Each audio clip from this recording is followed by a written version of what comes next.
Bénissez ceux que vous rencontrez dans leur santé, dans leur travail, leur joie, leur relation divine à eux-mêmes et aux autres. Bénissez-les dans leur abondance et dans leurs finances.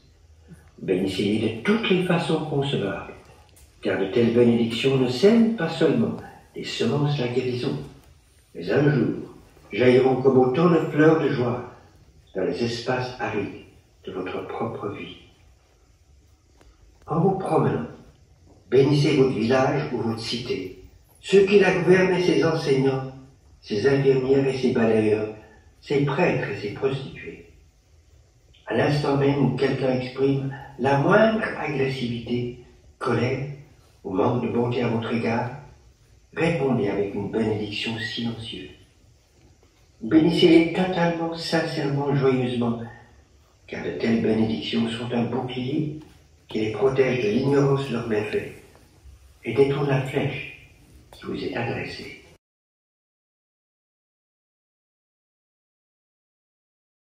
J'aimerais témoigner du fait que ma vie a pris l'ascenseur 2 fois grâce à Pierre.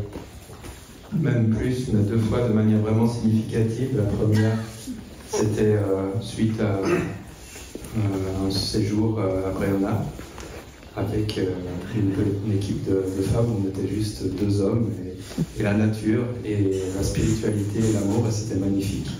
Et surtout, il m'a donné le sens de la responsabilité, de me rendre compte que tout ce qui se passe dans ma vie, j'en suis co-responsable. Ça, c'était très important. Et la deuxième fois, c'est tout récemment, en fait, donc on va dire post-mortem, mais pour moi, Pierre, il est tout aussi vivant qu'il a toujours été depuis que je le connais.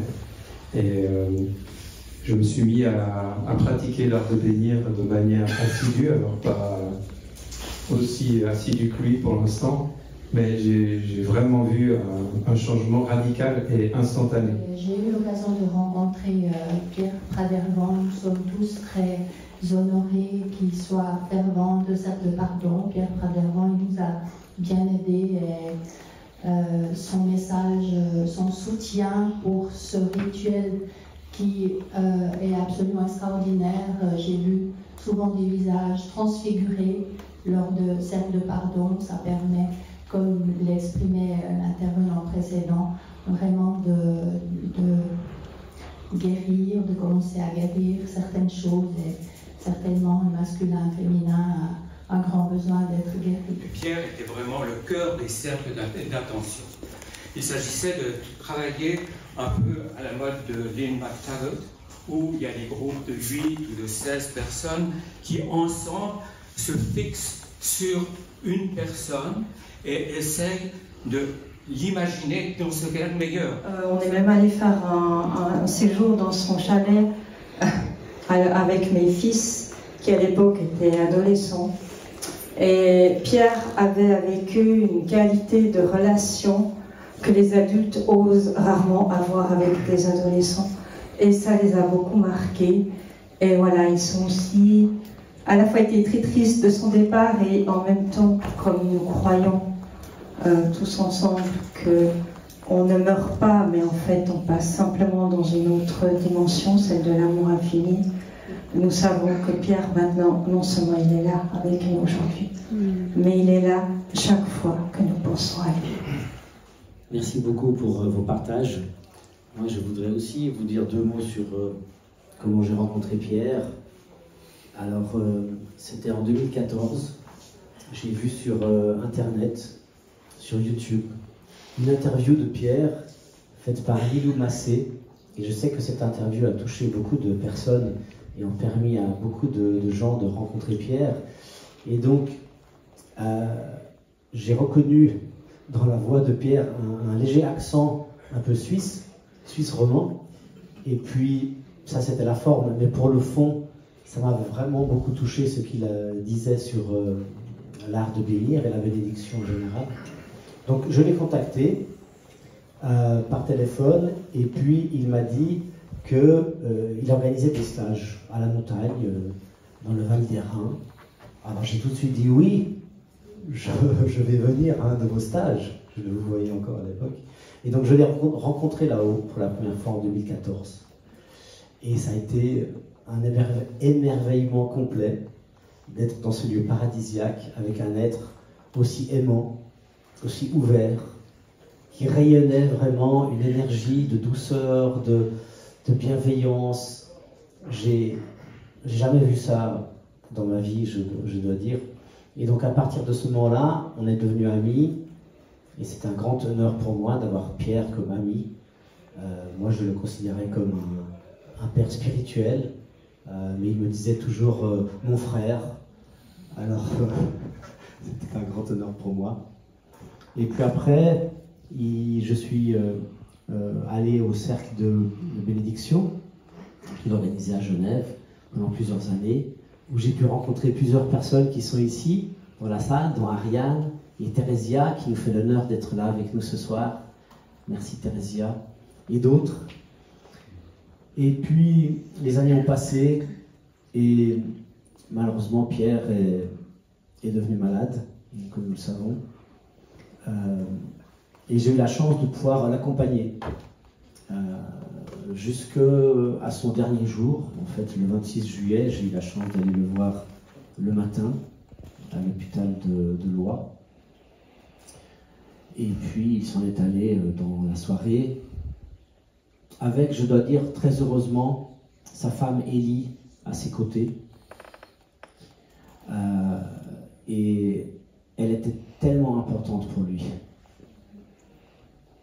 Il ne cessait de faire des compliments à son sujet, qu'elle soit là ou pas.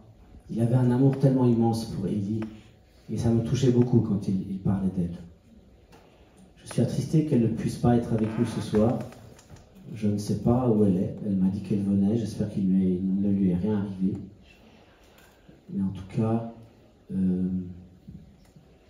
je prendrai des nouvelles d'elle dès demain matin. Donc voilà, Pierre pour moi était un ami, un frère, un guide. Et il me manque beaucoup. Mais il était aussi très présent depuis là où il est pour moi. Et je lui envoie tout mon amour.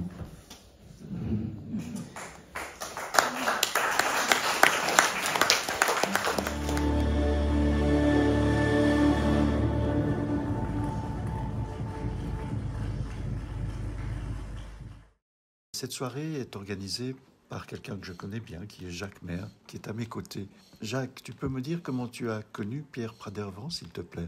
Alors moi, j'ai connu Pierre il y a plus de 40 ans. Il était à École de Tiers-Monde. Moi, j'étais dans une autre association. Et puis, j'ai repris contact avec lui dans les années 90, quand je venais de lancer ma maison d'édition à mon compte, édition Jouvence. Et depuis, c'est une longue amitié qui s'est faite, concrétisée sur 15 livres environ, qui ont toujours été des échanges très fructueux et très compréhensifs entre l'éditeur et l'auteur. Bon, puisque c'est l'éditeur qui est là, on va lui demander. Imaginons que quelqu'un qui nous écoute aimerait en savoir beaucoup plus, ou peut-être n'en sait rien de cette personne-là. Quel livre tu lui conseillerais de lire en premier? Les 14 livres que j'ai fait avec Pierre, c'était tous des livres que j'ai fait avec conviction. Voilà, c'est l'éditeur qui parle. Donc ça m'est difficile de renier un enfant que j'ai aimé. Mais je pense que le premier, le plus intéressant, c'est découvrir les vraies richesses. Et là, c'était dans les années 80-92 qu'il a fait ça. C'est un peu dans le courant qui concrétisait que les richesses ne sont pas que matérielles, elles sont aussi spirituelles. Et c'est ça qui a guidé un peu tout le chemin de Pierre. Et puis l'autre, c'est Vivre sa spiritualité au quotidien, qui est un livre qui est aussi assez ancien, dans lequel il reprend le simple art de bénir. Et le simple art de bénir, c'est une démarche spirituelle très, très concrète, qui n'a pas besoin d'érudition ou de réflexion philosophique profonde. Simplement, on bénit tout le monde qu'on rencontre, on donne de l'amour de tout le monde, et on attend simplement de voir ce que ça fait à l'autre et ce que ça fait à soi-même. Il y a un mot-clé qui me reste toujours quand je pense à lui, c'est le mot confiance. Qu'est-ce que tu pourrais ajouter comme mot-clé? Moi, de Pierre, je dirais écoute, écoute et amour inconditionnel, parce que c'est vraiment ce qui le caractérisait. En tout cas, dans mes relations en tant qu'éditeur, qui étaient des relations où l'éditeur, des fois, demande des choses à l'auteur, j'ai souvent des fortes personnalités où les contacts sont très difficiles, doivent être négociés. Avec Pierre, c'était toujours avec une gentillesse, une écoute et puis une bienveillance naturelle qui est stupéfiante, que j'ai rencontrée chez très peu de personnes.